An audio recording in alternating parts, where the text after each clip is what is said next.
Chapitre 11. Tom Jedusor. Bellatrix traîna sa valise, horriblement lourde, jusqu'à Préolard où le Poudlard Express l'attendait. Sa tête était vide, stérile. Elle n'arrivait à penser à rien, à part ceci, elle ne pourrait plus jamais exercer la magie. Elle ne ressentait aucun remords à propos de ce qu'elle avait fait à Molly Privet. Bien au contraire. Quitte à être renvoyée, elle aurait dû aller jusqu'au bout. Au moins, elle serait en route vers Azkaban, qui était une destination 1000 fois préférable au 12 square Grimmauld, où l'attendaient ses parents et la tante Valburga. Et puis, dans sa cellule, personne ne serait venu la narguer avec une baguette. Maintenant, elle allait devoir supporter la vision de ses sœurs qui progresseraient, la surpasseraient même, tandis qu'elle stagnerait chez elle comme une vulgaire craquemolle. À cette pensée, l'estomac de Bellatrix se tordit violemment, et elle eut l'impression que sa tête allait se fendre en deux. Sa vie sans la magie était absolument inenvisageable. Elle trouverait un moyen pour retrouver une baguette, ou bien elle se jetterait par la fenêtre. Une fois cette décision prise, elle se sentit un peu mieux. Oui, il devait sûrement y avoir une solution. Peut-être qu'Orion pourrait l'aider. Après tout, il collaborait avec les plus grands malfaiteurs de leur époque. Il savait sûrement comment déjouer les lois du monde sorcier.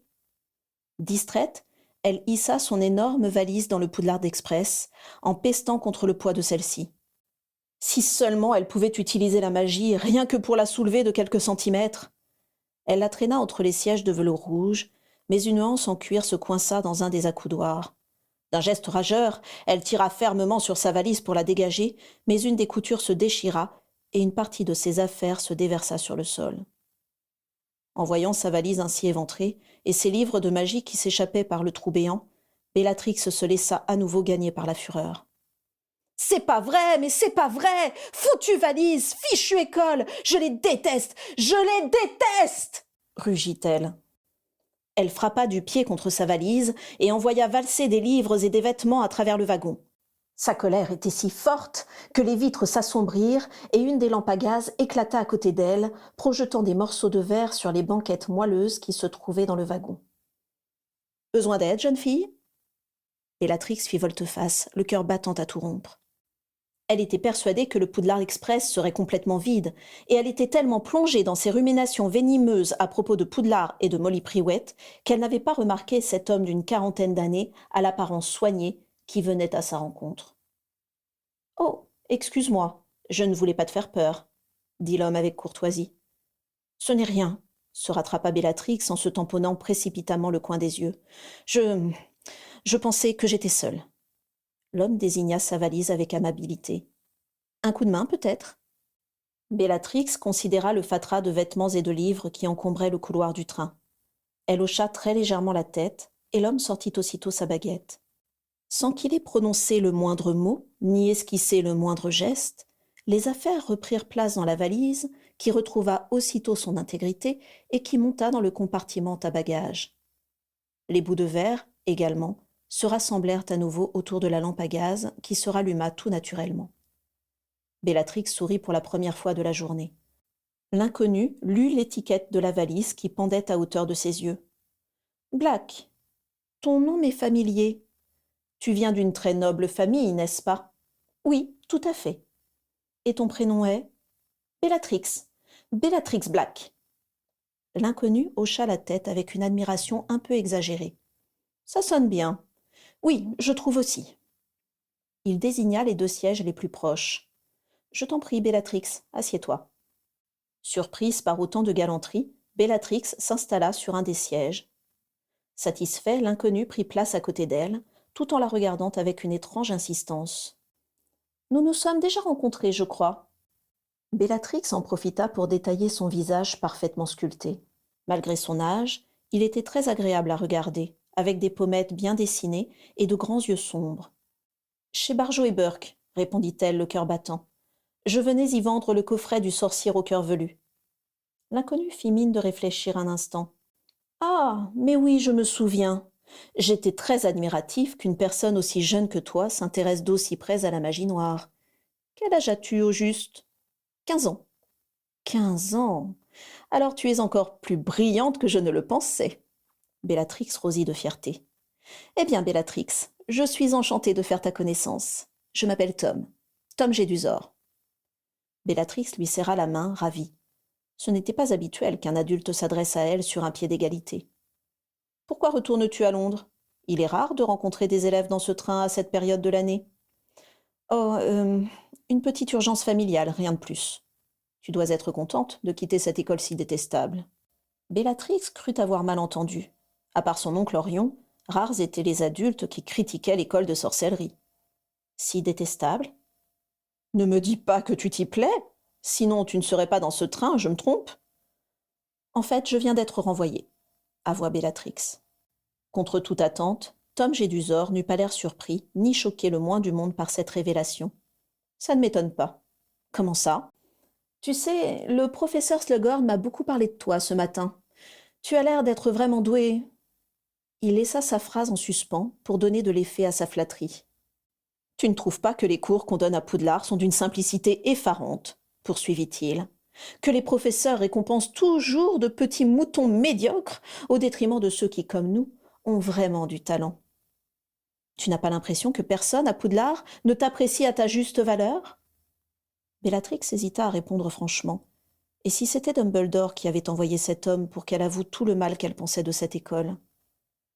Le professeur Slughorn est intéressant. Oui, c'est bien le seul qui m'ait appris des choses. Mais tu sais, pour les gens comme nous, Poudlard ne fait que restreindre nos capacités. Il y a tellement de choses passionnantes à apprendre en magie, et que Poudlard veut nous cacher. Les yeux de Bellatrix brillaient. On ne lui avait jamais fait autant de compliments, ni parlé de choses aussi excitantes. La magie noire, par exemple, osa-t-elle. Surtout la magie noire. Tu n'as pas idée de ce que tu serais capable de faire seulement avec ta baguette. Franchement, c'était dans l'intérêt de Dumbledore de te renvoyer. Je suis sûre qu'il avait peur de toi. Ils furent interrompus par l'ouverture de la porte du wagon, suivie du tintement d'une clochette. Ah tiens, voilà cette vieille folle qui vend des bonbons, toujours la même. Tu aimes ça, les friandises? Bellatrix se mordit la lèvre. Peut-être trouverait-il cela puéril, si elle lui avouait à quel point elle adorait se goinfrer de choco-grenouilles. Bonjour, mes trésors, dit la petite dame replète. Vous prendrez bien une sucrerie? On prend tout, déclara Tom Jedusor. Bellatrix écarquilla les yeux avec gourmandise. Oh, très bien. Ça fera 12 galions, déclara la dame au chariot sans se départir de son sourire. Alors que Bellatrix s'attendait à voir Jedusor sortir la somme d'argent de sa poche, le visage de celui-ci changea. Ses prunelles s'obscurcirent, ses traits se durcirent, sa mâchoire se resserra, et il parla d'une voix qui semblait venir d'outre-tombe. Nous n'allons rien payer. Tu vas nous donner tout le contenu de ce chariot, sans rien nous demander en échange. Les traits de la vieille dame se figèrent, et tout son corps se raidit. Oui, maître, bien sûr, maître, dit-elle avec une voix mécanique. Elle déversa une montagne de confiseries sur la table et remporta son chariot vide avec une démarche anormalement saccadée. Les traits de Tom Jedusor reprirent leur aspect séduisant et il se tourna vers Bellatrix avec fierté. Alors? C'est un sortilège impardonnable, constata Bellatrix impressionnée. Le sortilège Imperium. Décidément, tu en sais des choses. Ça te fait peur? Oh non, au contraire. Je peux t'apprendre si tu le souhaites. Bellatrix n'en croyait pas ses oreilles. Vraiment? Ça et bien d'autres choses, confirma Tom Jedusor avec un sourire envoûtant. Soudain, Bellatrix s'assombrit. De toute manière, ça ne servirait à rien, je n'ai même plus de baguette. Une baguette peut être réparée, assura Tom Jedusor. Je peux jeter un coup d'œil à la tienne. Je suis certain que ça ne sera pas difficile. C'est vrai? Vous feriez ça? Bien sûr, Bellatrix, bien sûr. Le reste du trajet passa à toute vitesse. Tout en se délectant de leurs acquisitions gourmandes, Bellatrix lui raconta la cohabitation difficile au 12 square Grimoire, son expédition dans l'allée des embrumes, et enfin le duel avec Molly Priwett et comment elle avait été injustement renvoyée. Tom Jedusor l'écoutait attentivement et ne l'interrompait que pour abonder dans son sens ou pour s'extasier devant son courage, sa dextérité et son sens de l'initiative. Alors que le train s'approchait de Londres, il lui donna rendez-vous dans un des établissements de l'allée des Embrumes, tout en lui donnant des recommandations sur la manière de camoufler son visage et les horaires de surveillance des aurores afin qu'elle passe inaperçue. Bellatrix s'empressa d'accepter aux anges. Au moment de le quitter, elle osa lui demander Excusez-moi, monsieur Gédusor, je me demandais d'où vient votre nom? Je ne l'avais jamais entendu auparavant. Tom Jedusor eut l'air froissé, puis se ressaisit. Ce nom n'est pas digne de moi. Mais ne t'en fais pas, j'aurai bientôt un autre nom. Et celui-ci, tout le monde le connaîtra. À demain, Bellatrix Black. À l'arrivée du train, personne n'était venu la chercher et elle avait mal au cœur à cause de toutes les friandises qu'elle avait ingurgitées. Mais Bellatrix s'en fichait. Elle avait passé une excellente journée. Le lendemain, Bellatrix retourna dans l'allée des embrumes. Cette fois-ci, elle était munie d'une longue cape noire et un épais capuchon recouvrait son visage et ses cheveux. Elle était folle d'excitation. Elle s'était échappée de la maison alors que tout le monde dormait, enfreignant ainsi un nombre considérable de règles. Elle se fraya un chemin entre les flasques visqueuses et les mendiants éborgnés qui s'amoncelaient dans l'obscurité, en prenant bien soin de se tourner vers le mur lorsqu'elle croisait des passants à l'allure trop proprette. Dans les vitrines, elle vit des bocaux remplis d'ongles humains ou d'araignées vivantes, de la bouse de dragon en peau, ou encore des têtes humaines réduites. Elle déchiffra tant bien que mal les enseignes inscrites au-dessus des devantures. Barjot et Burke, bien sûr, où elle avait vendu le coffret du sorcier au cœur velu, et les suivantes. Le cerveau flou, à la corne rouge, ou encore Singus et Barbefolle, où son ami Thorfinroll avait un jour acheté un bâtinome chevelu qui avait fini écrasé sous la chaussure de Corban Yaxley, mais c'était une autre histoire. Bellatrix s'arrêta devant une devanture aux vitres si épaisses qu'on voyait à peine ce qui se passait à l'intérieur. Au-dessus de la vitrine, on pouvait déchiffrer des inscriptions mal entretenues. Au serpent qui fume. Le tout était souligné par un long serpent vert, grossièrement gravé dans le bois, et une fumée opaque s'échappait par un petit trou au niveau de la langue fourchue du serpent. Elle entra en poussant la petite porte grinçante. Le bar était désert, à l'exception d'un petit homme courbé qui devait être le patron de l'établissement. Celui-ci, accoudé à un comptoir crasseux d'une couleur indéterminée, remplissait des chopes d'un liquide vert et phosphorescent. Derrière lui étaient alignés des dizaines de tonneaux fendillés, d'où goûtaient différentes boissons non identifiables. En l'apercevant, l'homme lui adressa un sourire édenté. « Bienvenue, ma jolie. Prends un verre, le maître ne va pas tarder à arriver. » Impressionnée par cette appellation, Bellatrix prit place au comptoir et prit le verre que lui tendait le barman. Le contenu était un peu épais, mouvant, et de temps à autre, une bulle verte remontait à la surface et éclatait en éclaboussant les rebords du verre. « Qu'est-ce que c'est ?»« Du bigoliard, » grogna le barman. « Ça, t'en trouveras jamais au chaudron baveur, je peux te l'assurer. » Bellatrix n'en avait jamais entendu parler, ce qui attisa encore davantage sa curiosité. Elle trempa ses lèvres dans le liquide phosphorescent et en prit une minuscule gorgée. La boisson lui brûla les lèvres, la bouche et l'œsophage, et elle dut s'ébrouer pour se débarrasser de cette horrible sensation. « Ça fait toujours bizarre la première fois, » ricana le barman. « Mais tu verras, on s'habitue vite. Le maître m'a dit que tu n'avais pas froid aux yeux. » Bellatrix acquiesça, rayonnante. Tom Jedusor lui avait donc parlé d'elle. Elle reprit une gorgée qui lui sembla déjà un peu moins désagréable. « Quand arrivera-t-il ?»« Oh, avec lui, on ne sait jamais vraiment. Mais ne t'en fais pas, il avait l'air d'avoir très envie de te voir. » L'impatience de Bellatrix augmenta encore d'un cran. Elle eut beaucoup de mal à rester assise, et pour se distraire, elle se mit à lire les noms des différentes boissons inscrits sur les fûts. Le brûlator, le tête tournie, le décroche-panse. Les liquides que le barman manipulait étaient tous de la même texture visqueuse, mouvante et effervescente. Sur les murs qui n'étaient pas recouverts de barriques, des tableaux s'alignaient, tous plus macabres les uns que les autres. Bellatrix reconnut des représentations d'inféries, avec leurs yeux blancs au regard flou, enfoncés dans leurs orbites.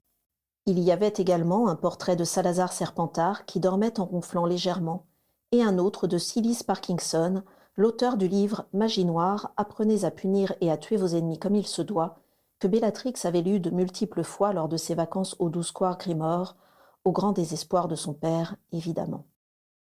Tard dans la nuit, alors que Bellatrix avait commencé à somnoler, la porte d'entrée grinça et Tom Jedusor entra, sans se presser. Bellatrix avait fini de boire son verre de bigoliard, et la tête lui tournait un peu. Mais elle vit très nettement le sourire enjôleur qui se dessina sur les lèvres de Tom Jedusor lorsque celui-ci s'approcha d'elle. « Ah, Bellatrix, je suis si heureux de te voir, dit-il en posant une main sur son épaule. J'avais très peur que tu ne viennes pas. Toute la fatigue de Bellatrix s'envola aussitôt. Le patron du bar s'inclina devant Tom Jedusor et plaça un verre de liquide rouge sombre devant lui. Celui-ci ne lui adressa pas un mot et n'avait manifestement aucune intention de s'excuser ni d'expliquer son retard. Alors, tu as bien réfléchi demanda-t-il à Bellatrix. Elle fronça les sourcils, perplexe. Réfléchi? À quoi donc? Tom Jedusor but une gorgée de son verre et le recracha aussi sec. Burton! Qu'est-ce que c'est que cette horreur? Le barman se précipita, manifestement affolé à l'idée d'avoir pu froisser Jedusor. Qu'y a-t-il, maître? Ce brûlator est infect! Rugit Tom Jedusor. Comment oses-tu me servir cette infamie? Un instant, Bellatrix crut voir un éclat rouge briller dans ses yeux, mais elle se dit que ce devait être un reflet du contenu de son verre. Le barman se répandit en excuses et plaça un nouveau verre devant Jedusor en se tenant le plus loin possible de celui-ci. Jedusor porta le verre à ses lèvres sous le regard anxieux du barman. « Ça ira, dit-il après avoir dégluti. Burton poussa un soupir de soulagement et se détourna en marmonnant. « Ces satanés Yaxley m'ont encore roulé. Ils vont m'entendre, ces gredins. » Jedusor reprit une expression aimable et détendue et s'adressa de nouveau à Bellatrix. « Excuse-moi, Bellatrix. Où en étions-nous? Ah oui, je disais donc. » Il se cala confortablement sur son siège et s'approcha encore un peu d'elle. « Je suis prête à t'apprendre beaucoup de choses, comme je te l'ai déjà dit. Mais auparavant, je dois connaître tes motivations. » Mes motivations? J'ai besoin de savoir pourquoi tu es là. Je veux savoir à quoi tu emploieras tout ce que je vais t'apprendre. Bellatrix fut décontenancée par cette question. Elle n'avait jamais vraiment réfléchi au sens qu'elle souhaitait donner à sa vie.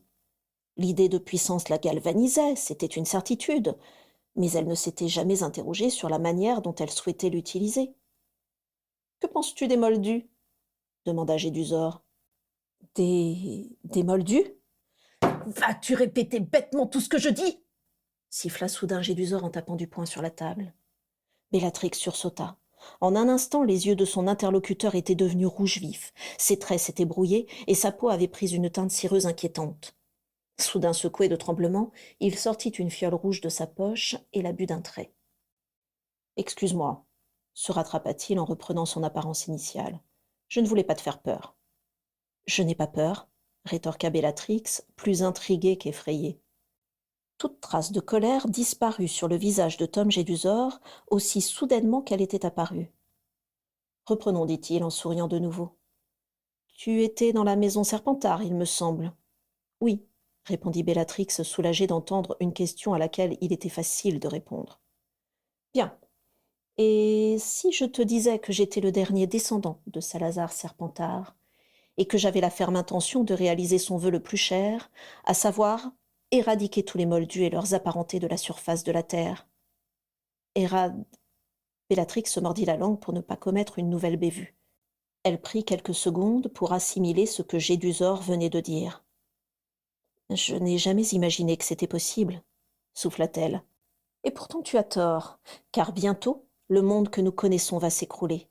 Je vais le détruire, nous allons le détruire, le débarrasser de tous les êtres indignes qui nous oppressent, et reconstruire un monde nouveau à notre image, un monde pur, où plus aucune goutte de cet immonde sang moldu ne coulera dans les veines de notre descendance. » Les lèvres de Tom Jedusor bougeaient à peine.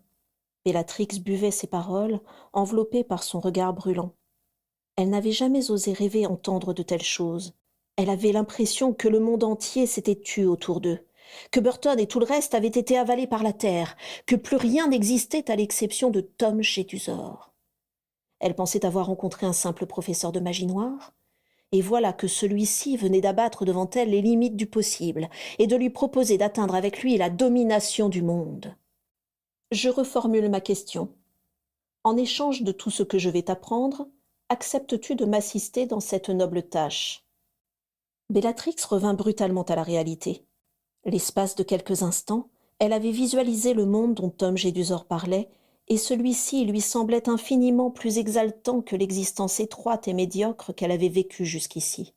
« Oh oui, » murmura-t-elle avec émotion. Tom Jedusor l'observa quelques instants. « Je dois te prévenir, Bellatrix, dit-il d'une voix douce. J'ai déjà eu de nombreux amis par le passé, et aucun d'entre eux ne s'est montré à la hauteur de mes attentes. Moi, je le serai, bondit Bellatrix. Elle avait haussé la voix, poussée par l'émotion. Tom Jedusor fit une moue satisfaite, et Ella Burton qui s'affairait un peu plus loin. Serviteur, je crois que ma nouvelle élève est prête. Viens, Bellatrix, suis-moi. Ils passèrent derrière le comptoir. Tom Jedusor ouvrit le robinet d'un des tonneaux, sur lequel figurait l'inscription « Trappe ouvert », et un fluide noir épais se répandit sur le sol. Sous les yeux stupéfaits de Bellatrix, celui-ci prit la forme d'un large rectangle et s'évapora progressivement en larges volutes noires qui obscurcirent momentanément la vision de Bellatrix. Lorsque les volutes se dissipèrent, elle écarquilla les yeux. Une trappe venait de se découper dans le plancher. Tom Jedusor fit un geste de la main et la trappe s'ouvrit, découvrant un escalier en pierre noire qui s'enfonçait dans les profondeurs de la terre. « Après toi, Bellatrix », lui dit-il avec un geste galant. Bellatrix descendit avec assurance, malgré l'humidité glaciale qui la saisit dès les premières marches et l'odeur âcre qui lui chatouilla désagréablement les narines. Au fur et à mesure qu'elle progressait, des torches s'allumaient le long des murs suintants. En bas de l'escalier, elle se retrouva face à un rideau constitué de dents en collier qu'elle traversa d'un pas résolu. Des torches s'allumèrent le long des murs.